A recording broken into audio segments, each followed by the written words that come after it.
This is the Ed Fellowship. This is your servant leader, Oji Regaliza from CHF. So we welcome once again everyone who's listening and on this platform of Crisis Ed Fellowship. Now here's servant leader Annie. Yes, good morning everyone.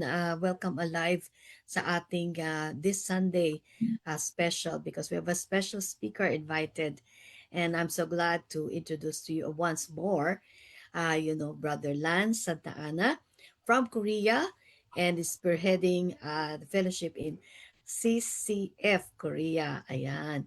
So we thank God for their lives. Both of the husband and the wife are leaders, and we continue to bless them.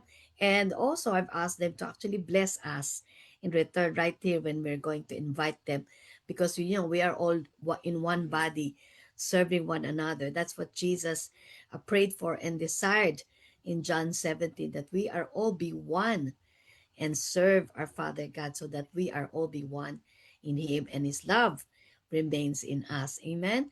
So we thank God for your presence, Brother Lance. And so today, our FB, followers, we thank you that you are here to listen to our brother from Korea, Brother Lance Santa Ana. Welcome, Brothers Lance Santa Ana. Take the floor, brother.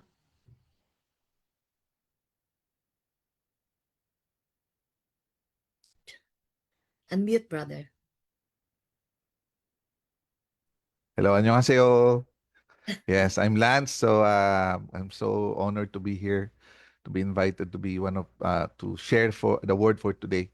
And yes, I've been here in Korea since 2012, and as of now, we are leading. I'm one of the leaders that's spearheading the CCF ministry here in South Korea. So thank you for coming in a blessed Sunday. So today, I would just like to share my message, and it's entitled like a new heart, new spirit, and a new life.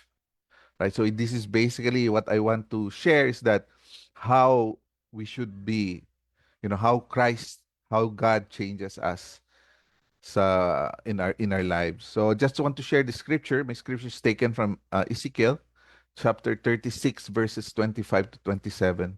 So if you can read with me, so we can read this together. It says there, then I will sprinkle clean water on you, and you will be clean. Your filth will be washed away, and you will no longer worship idols. And I will give you a new heart, and I will put a new spirit in you. I will take out your stony, stubborn heart and give you a tender, responsive heart. And I will put my spirit in you so that you will follow my decrees and be careful to obey my regulations. So let's pray. Lord God Almighty, we thank you for your word today. Thank you, Lord God, for this time that we are free to worship you, Lord God. Thank you for that freedom that you have blessed us.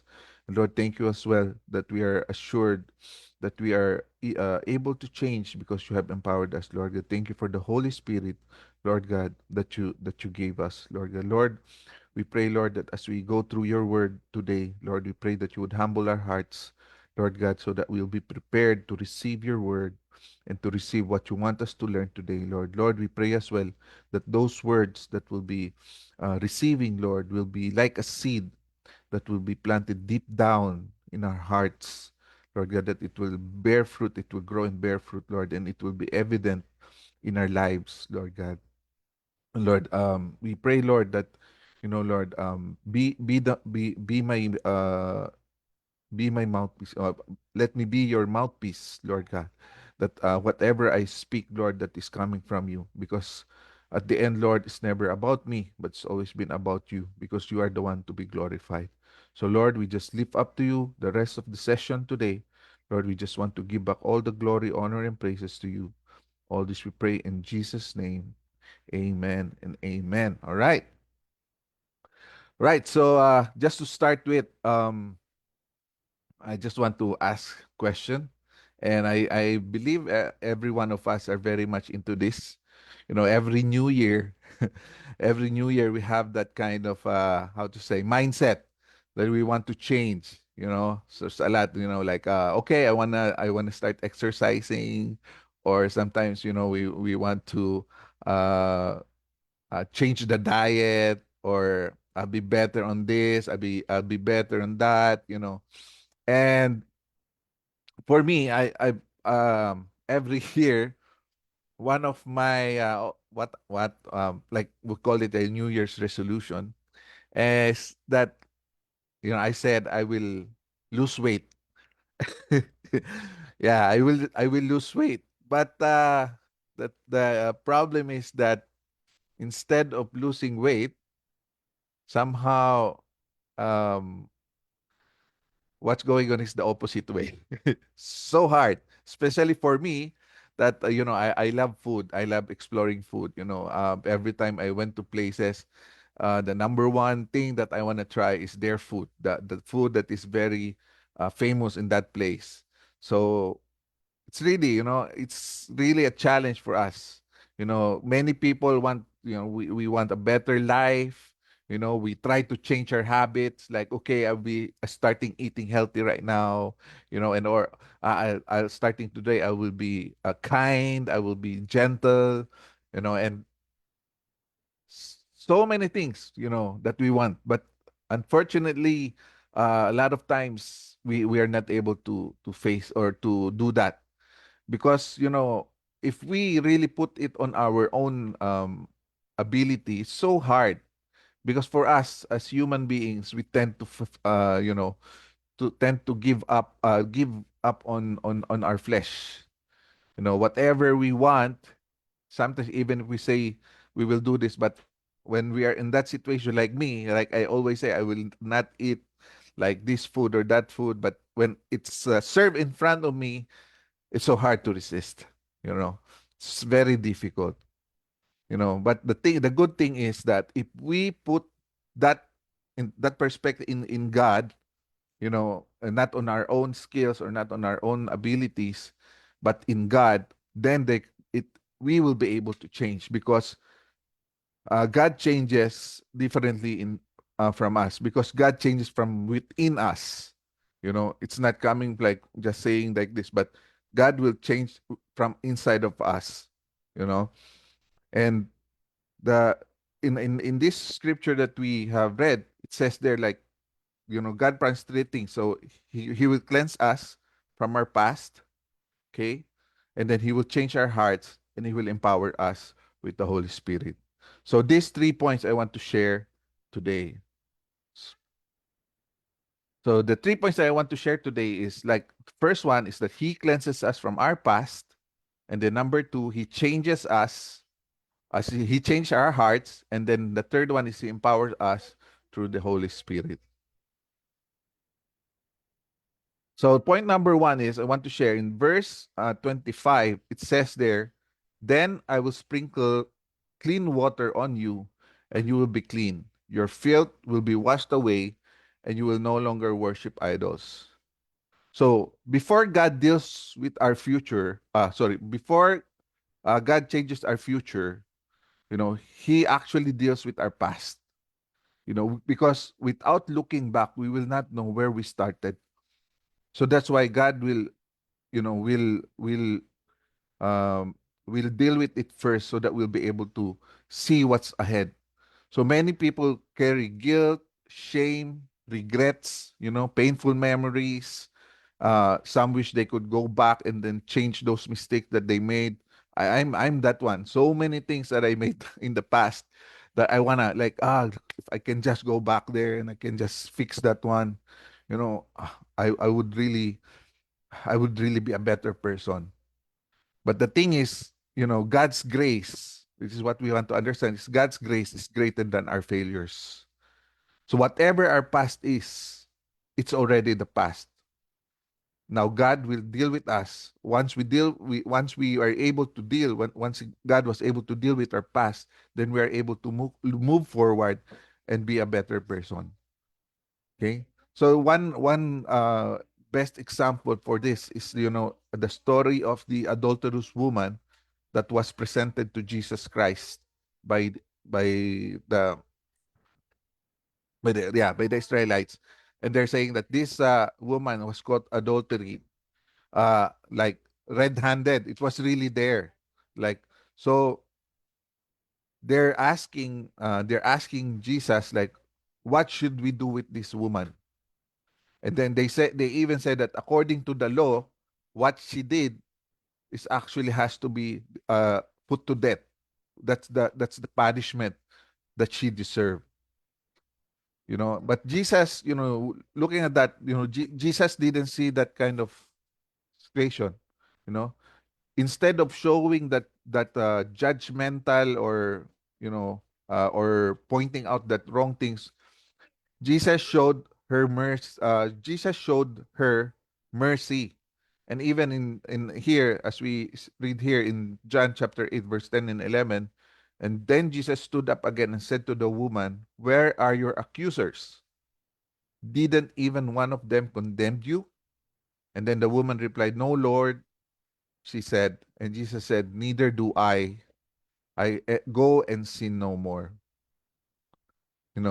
Here Jesus did not ignore her sin. Jesus acknowledged it because when Jesus said, sin no more, it means that Jesus acknowledged what the woman did, which is wrong.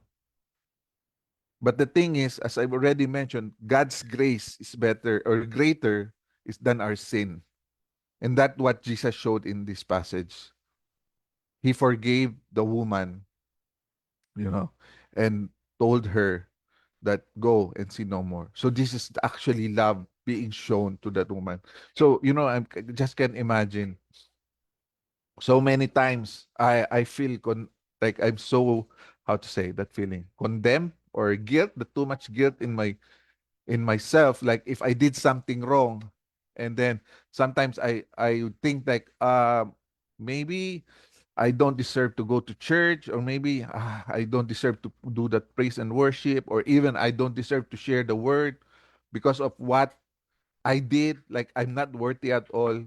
But this passage just reminds me how Jesus Christ shows his grace. Like imagine adultery is like in that time, during time, is a very grievous or serious sin. That's why the punishment is actually stoned to death. And if that woman was able to be forgiven, even regardless of what she did, so what more us, me, you know, we have to understand that God's grace is always greater than our sins. So it says in other verses that I would like to share. It's in First John chapter 1, verse 9. It says, "But if we confess our sins to him, he is faithful and just to forgive us our sins and to cleanse us from all wickedness." And also in Isaiah chapter 1, verse 18, "Come now, let's settle this, says the Lord. Though your sins are like scarlet, I will make them as white as snow. Though they are red like crimson, I will I will make them as white as wool." This is, how God works in our lives. It's, whatever we have, whatever, like, regardless if it's too big or too small, there's, they say like there's no uh sin too big and sin too small that God cannot forgive us, because God is always over all those situations. He's never affected by any circumstances. He's over those circumstances. So even if we committed like serious sin, God's grace will always be greater, than our God's grace will always be greater than our sins. Right? So this is what I want to, you cannot change yesterday, but God can cleanse you today. So whatever we did in the past, we should not dwell on that, because past is already past. You cannot bring it back. You cannot do anything about that. But what we call it, we can say it's a learning curve for us. Like we understand, we learn from those things, and then as we move forward, we change our eyesight, we change our direction, and we focus on Jesus Christ, and our goal is always to honor him, always to goal is to be like him, because that's what we are being called to as Christians. So again, Let's remember, we cannot change yesterday, but God can cleanse us today. So what is more important is today, how we will live our lives day to day. Are we gonna continue to sin? When we receive our salvation, salvation is not giving us freedom to sin, but it's actual salvation. It has given us the freedom from sin. So it means that when we are saved, we no longer bounded from sin that we have to do it again and again and again. But when we are saved, we were delivered from that bondage, and now we can continue to live a life that is honoring to the Lord. All right? And then for the second point I would like to share is that God changes our hearts. All right? It says in Ezekiel chapter 26, "So I will give you a new heart, and I will put a new spirit in you. I will take out your stony, stubborn heart and give you a tender and responsive heart." So that stony heart here means that before we don't have that, um like, how to say, like, we are stubborn, like we don't want to obey, we have our own desires, we don't care what God is telling us, but we're just, okay, God, I'm enjoying this is life. Okay, you just stay there, I'm okay, as long as I don't kill, I don't break the 10 commandments, I'm cool, I'm okay, right? So this issue now is that when we have the stony heart, is that we don't have the we don't have that, um how to say, we are not that sensitive to what God is teaching us, because when we have that stubborn heart, we only care of what we want, what we how to say, what makes us happy. I remember when I was a kid, like, my parents would always say, like, okay, don't do that because it might uh cause you trouble, or it might hurt you, something like that. So during that time, when I think I was in, maybe I was in third grade, maybe I can't remember, but during the time, my parents told me not to use, because we have that kind of a skateboard, and my parents was saying, like, okay, don't use that, because you might get into the accident. But yeah, that stubborn heart in me, you know and so instead of obeying my parents, so I did it anyway, because I say, I want to do this, I want to learn. And true enough, yeah, I got into the accident, and I got, like, scratch from here, from this my face here until here, because I fell sideways, and the road was not that smooth, so it's kind of a rough concrete, so it's really scratched my skin, you know. So this is, every stubbornness that we have will cause us something. It's either, you get hurt or something worse, well, that could happen. But when we obey, if I obey my parents during that time, then maybe I was okay, you know. But that was a problem, because of my stubborn heart. I don't listen to my parents. So same thing in our Christian life. God is telling us, don't do that. It's not honoring to me. I don't like that, but we do it anyway, you know.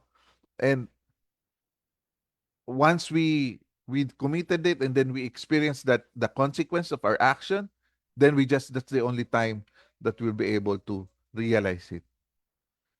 The good thing is that when God says that, I will give you a new heart and I will put a new spirit in you, it means that God doesn't simply improves us, but the what he's really doing is, when he said this in the scripture, is that he is actually transforming us.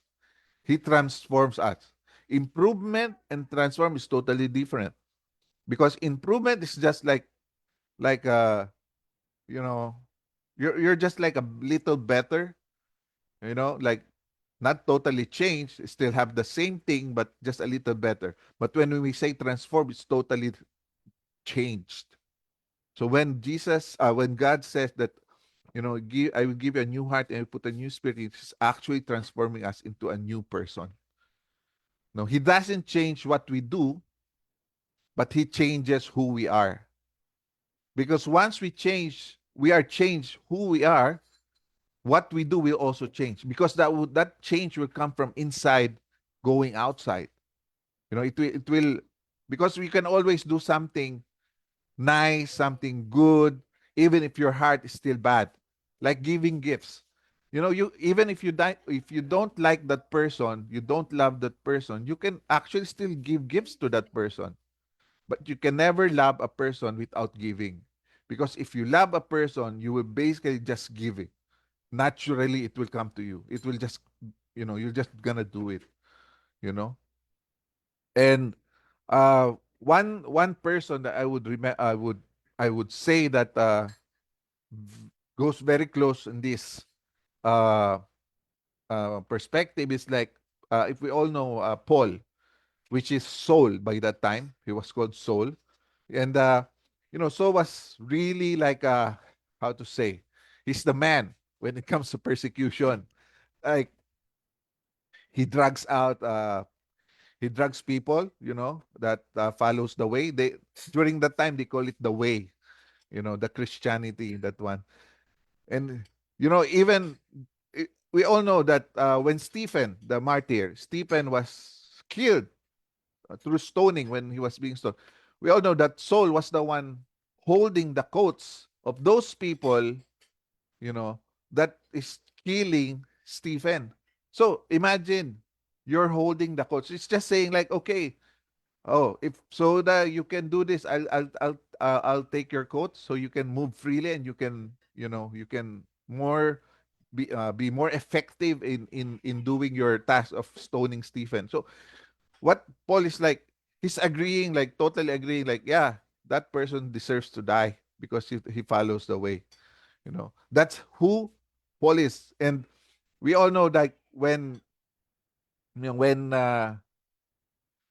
here when Ananias, during that time, to give you a background on this story, like in the Acts of Apostle in chapter 9 verse 17, it's like during that time Paul was on his way to Damascus because he's gonna do his thing there. Like he's gonna look out for those followers of Christ, and then he will just bring them and punish them. And then during that time, Saul that time, okay, Saul encountered Jesus Christ. As we all know the story. And then Jesus Christ, Saul, why are you persecuting me? And then Saul asked, who are you, Lord? And then, I'm Jesus, whom you are persecuting. And after that, we all know that Paul became blind. He became blind. So that the first time that he encountered Jesus Christ. And then this is the amazing thing that happened.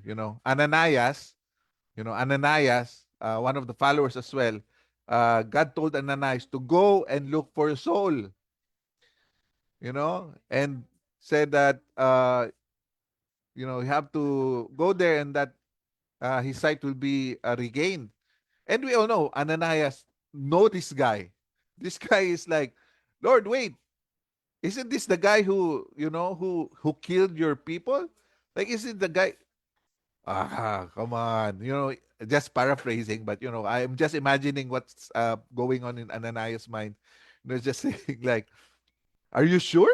Are you sure that? Are you sure that he? I don't know. I don't know. It's so difficult. But anyway, Ananias went. He went there and obeyed God, and which is a very good thing because um I think I'm just saying like when God told Ananias like, because I will use him to suffer on my name. Maybe when he heard the suffer, okay, now you're talking. Maybe Ananias, and then that's why he was okay. I'll go there. I'm just my own opinion. I'm not saying that it's the real one, but I'm just saying. And then what we know is that Ananias went there, and then he called to Saul, like that, you know. And then he went and found Saul. And here it says here, and he laid his hand on him and said, Brother Saul. the Lord Jesus who appeared to you on the road has sent me so that you might regain your sight and be filled with the Holy Spirit. Now, this is amazing. This is like the turning point, because as we all know, Paul he wrote more than he wrote the most books in the Bible, especially in the New Testament. All those epistles that he wrote, from Romans to I don't know, Thessalonians, or even, but Hebrews, they said it was not Paul who wrote that one. But anyway, that volume, that volume of books that he wrote, it's just shows how Saul, who turned Paul, became from from persecuting the Christian to the one who stand boldly in the faith. And we all know also that Paul was also, he was executed. He was beheaded. It's just from Christian like killer to the Christian, really like a hardcore Christian that really stands bold on his faith, preaching, rebuking.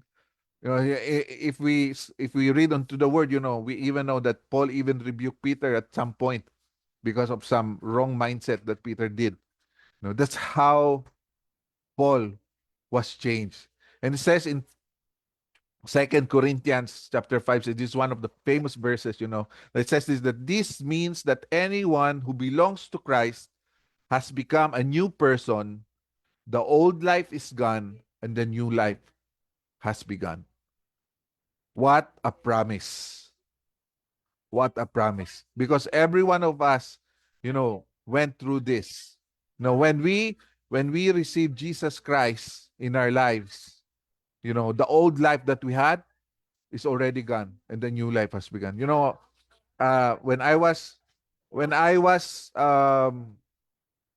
when I was still like in back in my old self, you know, uh I did a lot of bad things. I drink a lot, I smoke a lot. I even tried those stuff, that I should not be trying.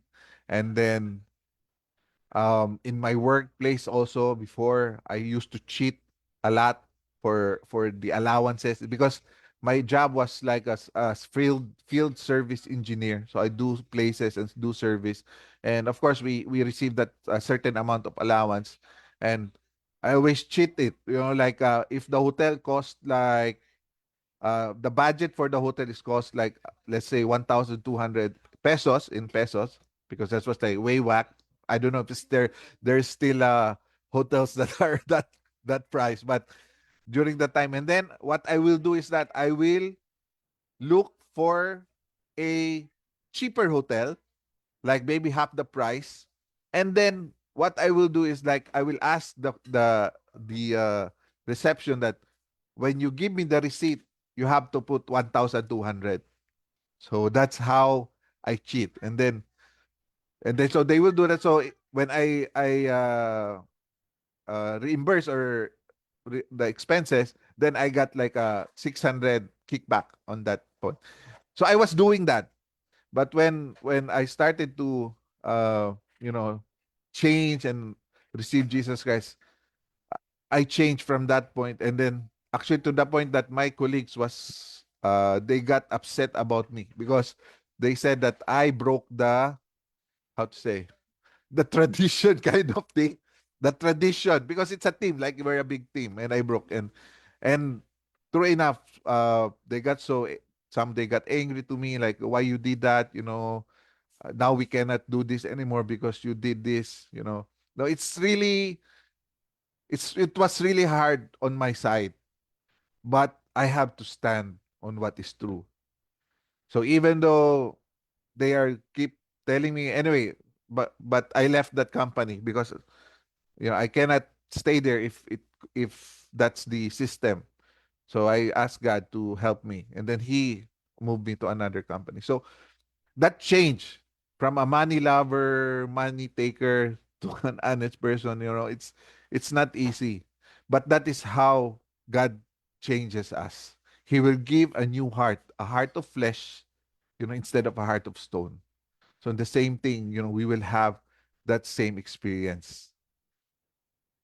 So it's just, maybe I can just in an illustration, like imagine using a GPS, that is set to the wrong destination. So you can drive faster, you can buy a better car and travel longer, but you still end up in the wrong place because you didn't change the destination. So same thing in our hearts. If we don't have that change of heart from the stony heart to the heart of flesh, whatever we do, whatever, how hard we try, if that's not changed, we still have that stubborn heart, then we always go to the wrong direction. So that's the solution here is not to drive harder or have a better car or like to be who I am. I can be this, I can be that.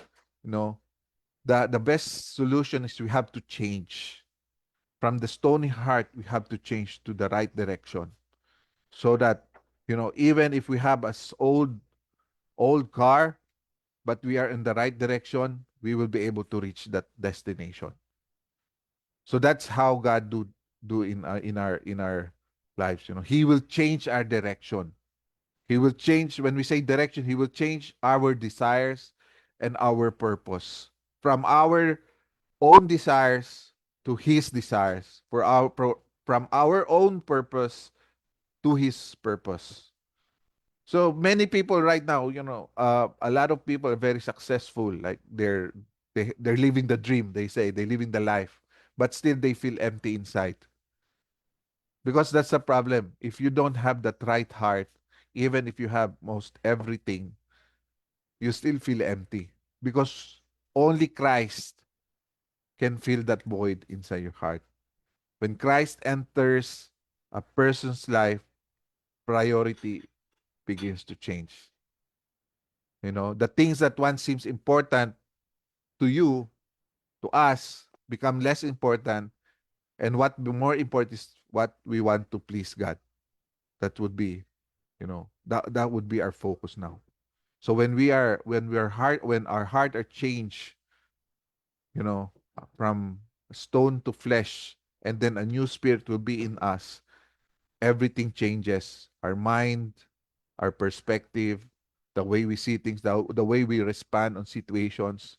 Like before, if you're so angry, then you just lash out on people. But when you have a change of heart, it changes. Instead of anger, you choose gentleness, you choose kindness. So this is how Christ changed us. So just this is the thing that I want to remember.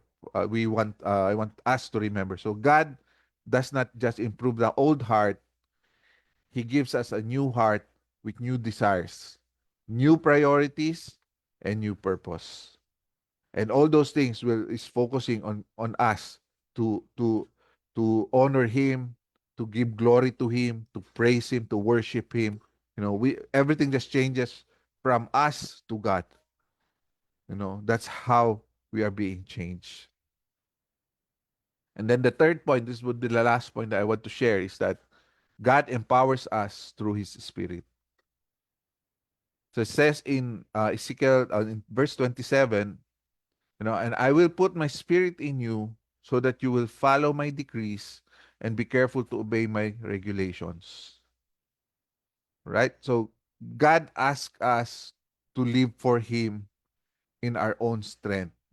God never asks us to live for Him in our own strength, but He gives us His Spirit to empower us.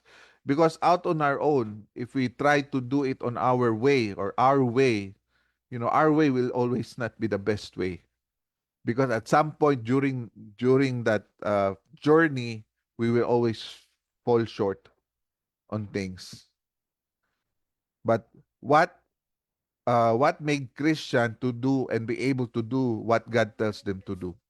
It's not on their own strength, but it's because of God's Holy Spirit, the Holy Spirit given to us to empower us, and be able to do what He's called us to do. So it says in Exodus, one best example is the life of Moses.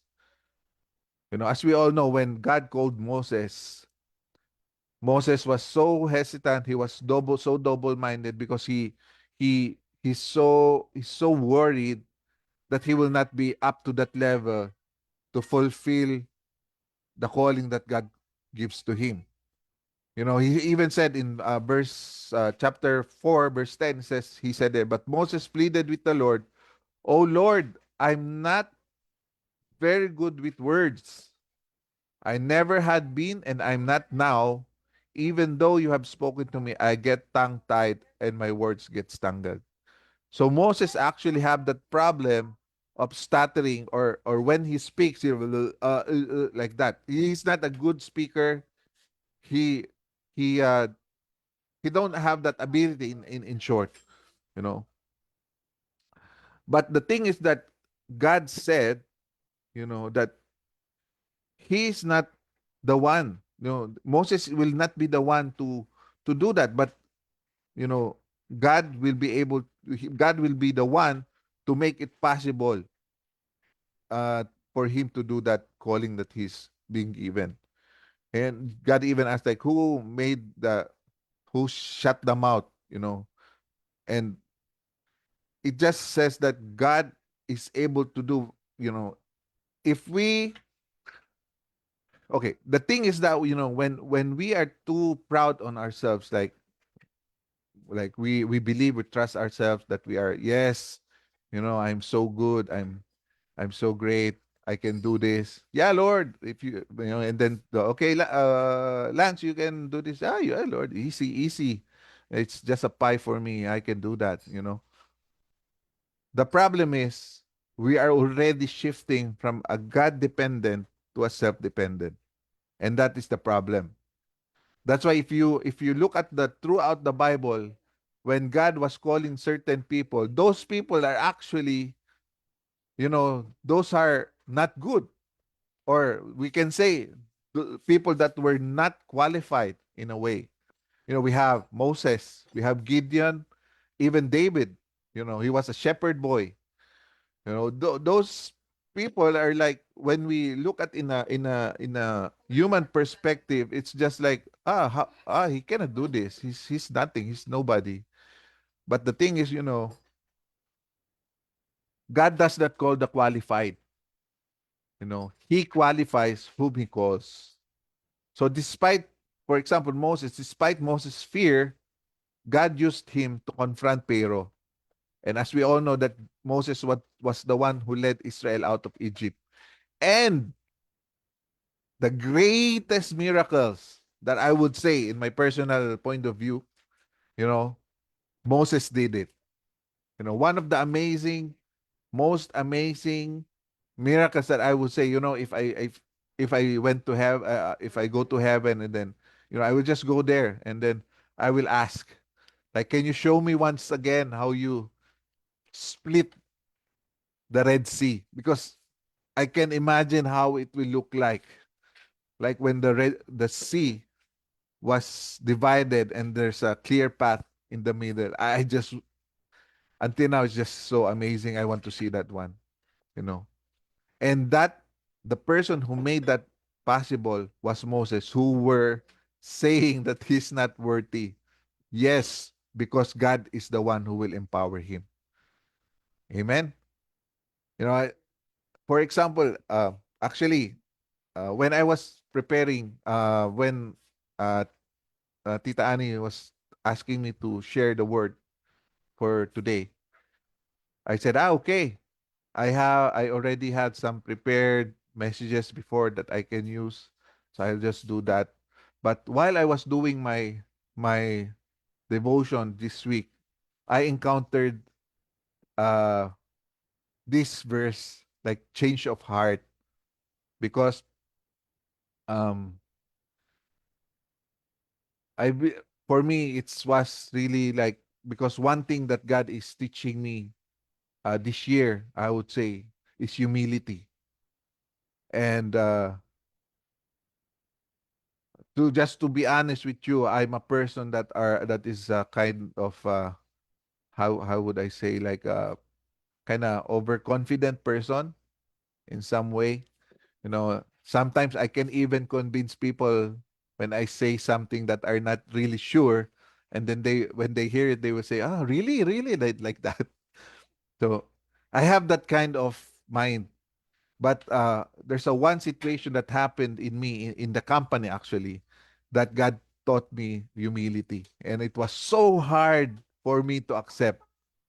It was so difficult for me, but it's really what God is teaching me right now. And really, when I was reading this, like a change heart, a new heart, I said, yes, Lord, if out on my own, yeah, it's so hard for me. Like it's gonna be very difficult for me, you know. But because you are the one who initiated this, you are the one who started this, you will be the one to finish this as well. So I'm still in that work in progress, but I'm glad that God has been doing great things in my life right now. And I have learned how to be humble. I've learned how to, to obey my boss, my boss in the company, I've learned those things, and it was only possible because of God's Holy Spirit that empowered me. It says in Apostles 1:8, it says there, like, but you will receive power when the Holy Spirit comes upon you, and you will be my witnesses, telling people about me everywhere in Jerusalem, throughout Judea and Samaria, and the ends of the earth. We will have that boldness in our hearts to share God's word, to show people how we should live for Christ or for God. And also in Philippians chapter 2, verse 13, it says there, for God is working in you, giving you the desire and the power to do what pleases Him. So it's not really on our own abilities that we are able to change. It's not on our own wisdom that we're able to do the things that God wants us to do. It's all about Him empowering us. It's all about the Holy Spirit that's being, just totally covering us, empowering us, dwelling inside us, that we are able to do the things that would honor and please Him. That even though we have that how to say, some, doubts will come along the way. There will be doubts. You will be worried. You will be scared. You will be afraid. You know, but the good thing is that it will not hold us back, because the Holy Spirit will push us to move forward. And this is what I want to just for us to remember, that God does not just improve the old heart. Sorry, not this one. I forgot. So anyway, so God does not, just, but it empowers us as well. It gives us the power to do the things that He wants us to do. It's not, it's not like, after changing, like, God, okay, just go, just do it. I already changed your heart, so you can just do it. No, it's not like that. He will walk beside us, all throughout our journey. He will not just say, "You go now, it's done. I'm good with you." You know. So God, we just have to remember that God cleanses our past, changes our heart, and empowers our future. So when God holds, gets hold of our lives, everything changes, and not because we became stronger. It's not about that. It's not, but it is because He makes us clean and give us a new heart, and fills us with His Holy Spirit that empowers us to do what we are able to do. So before I close, I just want to share this question for us. So what is one step of obedience God is calling us today to take today? Just to reflect on this, and how will I respond to His invitation to be cleansed, renewed, and empowered? So let's have these questions in mind as we go along with our week, our day, you know. Because aside from just listening, hearing God's word, I believe that we're also called to do. what he told us. Not just hearing, because hearing will not, it will not give that influence to other people, but what we are doing or what comes out of us, that's the one that will affect the people around us. Because when we are just listening, we just keep it inside of us, and there will be no fruit, no benefits for other people as well. So let's step up, you know as like just how Paul stepped up during his time, that he never stand down, but he just go out and be bold enough to just you know keep doing what God is telling him to do, even to the point of his death. He was not scared. So I just encourage you. These days we don't have that kind of situation that we're gonna be executed when we share the God when we share God's word. Well, in some places maybe, I would say, but this is the great thing, that we have right now, that freedom to share God's word to other people. So let's go. Let's just go. Let's share God's word and be a blessing to other people. Amen. So let's pray. Lord, we thank you for this time. Thank you, Lord God, for your continuous working in our lives. Thank you, Lord, because it's not about how good we are. It's not about how skillful we are, how good we utter words, Lord God, but it's because of the Holy Spirit that empowers us. Lord God, thank you, Lord, because your grace is greater than our sins. That the past that we have, Lord, will never affect us because we know that the past was already been forgiven. And as well as, Lord, thank you because as we step on this new life that we're continuously walking on, Lord, that you are also continuously changing our hearts, transforming our hearts from a heart of stone to a heart of flesh, from the heart of stubbornness to a heart of obedience, Lord God. So, Lord, we just continue to thank you as well, Lord God, but because you don't stop there, Lord, just changing our hearts, but you are able also to empower us, Lord God, that we are able to do the things that you called us to do because of the Holy Spirit that empowers us in our lives. And Lord, right now we just surrender ourselves to you, Lord God. Lord, use us as your vessel of grace, use us as your vessel of blessing, Lord, so that people will not only see or hear you, but they will also encounter you, Lord God, through our lives, Lord God, as we live for you. Lord, we thank you right now. We thank you for everything, Lord. We just give back all the glory, all the honor, and praises to you, Lord God. All this we pray in Jesus' name. Amen and amen. Amen.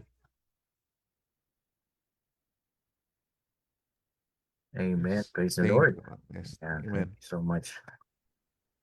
Amen. Praise the Lord. We thank you once again, Brother Lance, for such a wonderful, timely message.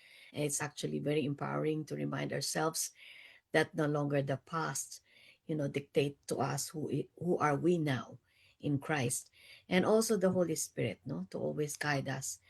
But again, we have the duty of care to obey what He commands, no, and what also He invites us to become like Jesus, because Jesus was also man, and yet, Jesus is not only empowered; He knew that He was empowered, but the one thing that he is has been so empowered in his life is what the Holy Spirit is doing. He always obeyed in the dictates and guidance of the Holy Spirit. And that's a secret.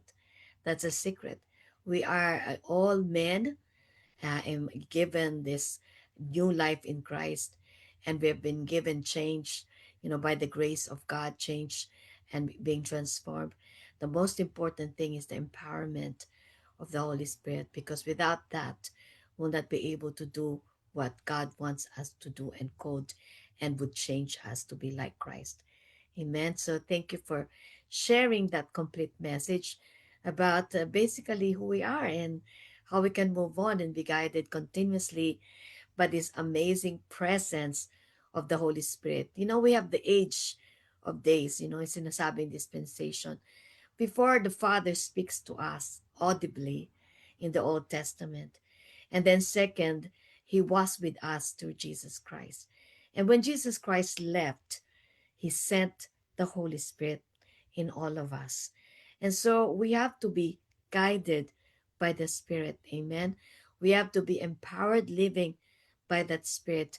And we should not quench, we should not grieve the Spirit of God, this God that always wants the best for all of us, and continue to endure this faith that God gave us. And as you have laid out in the example, Apostle Paul, who was a murderer for God, for all the people of God, yet by the grace of God and followed by the Holy Spirit's guidance, he became there's a turnaround completely.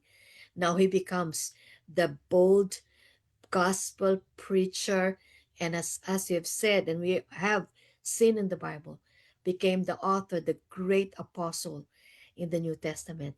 That's the change that Christ wants to give in all of us. It's not just a one-off confession, it's a changed life. It's not just our sins are removed or our sins forgiven.